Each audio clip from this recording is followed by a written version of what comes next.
Hello students, आज की video में डिस्कस करेंगे आपकी poem the ant and the cricket से stanzas for comprehension, stanza number 3 and stanza number 4। ये स्टेंजा नंबर 3 यहाँ पर दिया गया है और देखिए आपसे 5 क्वेश्चंस पूछे गए हैं। फर्स्ट क्वेश्चन आपसे पूछा गया है, what do the ants never do? चींटियां कौन सा काम कभी भी नहीं करती हैं? तो यहां आपका आंसर दिया गया है, the ants never borrow and lend. यहां केवल आप एंड लगा देंगे। The ants never borrow and lend. जो चींटियां हैं वो ना तो कभी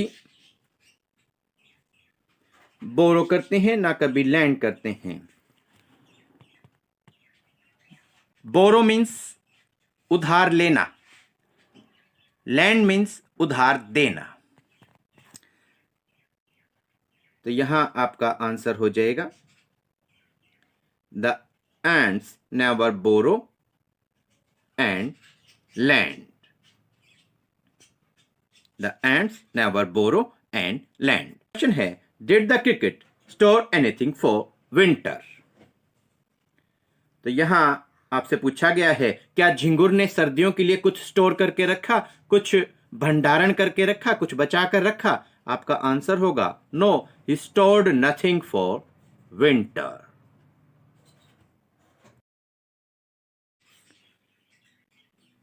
नहीं, उसने सर्दियों के लिए कुछ भी स्टोर करके नहीं रखा, कुछ भी बचा कर नहीं रखा।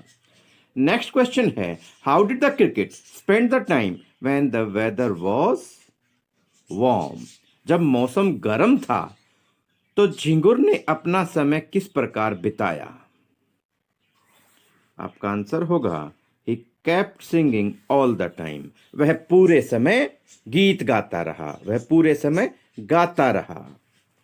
नेक्स्ट, वाई डिड ही? यहां पर आप करेक्ट करेंगे, ये सेंग नहीं आएगा, सिंग आएगा। Why did he sing day and night? Why did he sing day and night? उसने दिन और रात गीत क्यों गाया? दिन और रात वह क्यों गाता था? जब मौसम अच्छा था, मौसम गर्म था। Why did he sing day and night? तो उसने दिन और रात क्यों गाया?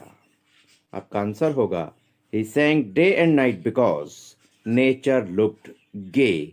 गे का यहां मीनिंग होगा प्रसन्नचित्त, क्योंकि प्रकृति उस दौरान प्रसन्नचित्त महसूस होती थी, प्रसन्नचित्त नजर आती थी। तो गाना क्रिकेट को, झिंगुर को अच्छा लगता था। तो आप आंसर यहां आपने किया है, he sang day and night because nature looked gay. Next आपका क्वेश्चन है, what advice did the ant give to the cricket for passing winter? सर्दियां गुजारने के लिए चींटी ने झिंगुर को क्या सलाह दी? आपका आंसर होगा, the ant advised the cricket to pass winter by dancing. चींटी ने झिंगुर को सर्दियां बिताने के लिए सलाह दी कि अब वह डांस करके, नाच करके सर्दियां बिता सकता था। आंसर आपने किया, the ant advised the cricket, the ant advised the cricket to pass winter by dancing. The ant advised the cricket to pass winter by dancing. अब स्टेंजा नंबर 4 देखिए। फर्स्ट क्वेश्चन आपसे पूछा गया, कितना इजी है। Name the poem. आपका answer होगा, the name of the poem is the ant and the cricket who made an ending तो ये जो एंडिंग है, समापन है, वो किसने किया? तो आपका आंसर होगा the ant made an ending. और यहां देखिए, जो क्वेश्चंस हु से स्टार्ट होते हैं उनका जब आप आंसर करते हैं तो हु की जगह आप आंसर लिखिए, बाकी क्वेश्चन की लाइन ऐसे कैसे आप ऐड कर देंगे, आपका कंप्लीट आंसर तैयार हो जाएगा। यहाँ देखिए हु मेड एन एंडिंग, तो यहाँ हु की जगह आपने आंसर लिखा केवल द एंट। और फिर क्वेश्चन की लाइन ऐसे कैसे आपने ऐड की है, made an ending, the ant made an ending. चींटी ने बात का या कहानी का समापन किया। What did the ant do to the cricket? चींटी ने झिंगुर के साथ क्या किया? The ant turned the poor cricket out of the door. ने बेचारे झिंगुर को दरवाजे से बाहर निकाल दिया। The ant turned the poor cricket out of the door. चींटी ने बेचारे झिंगुर को दरवाजे से बाहर निकाल दिया। Who does I refer to in this stanza? ये देखिए यहां लिखा गया है I will, I और उसके साथ में यहां देखिए I'll warrant it true। तो यहां जो I'll में यहां I आया हुआ है, ये I किसके लिए यूज किया गया है? ये पोएट के लिए यूज किया गया है। तो आप आंसर करेंगे। क्वेश्चन आपसे पूछा गया who does I refer to in this stanza, आपका आंसर होगा in this stanza I refers to the poet. यहाँ आई का क्या अर्थ है? यहाँ आई का अर्थ है, आई का मीनिंग है पोएट। कौन है I? Poet. Write any two pairs of rhyming words.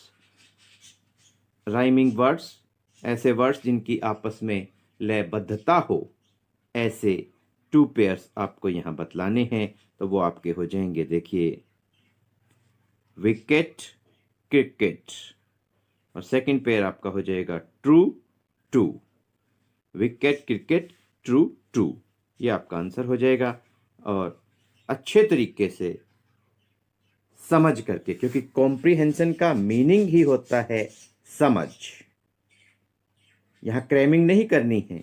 जो स्टेंजाज आपको दिए गए हैं उन स्टेंजाज को आपने अच्छे से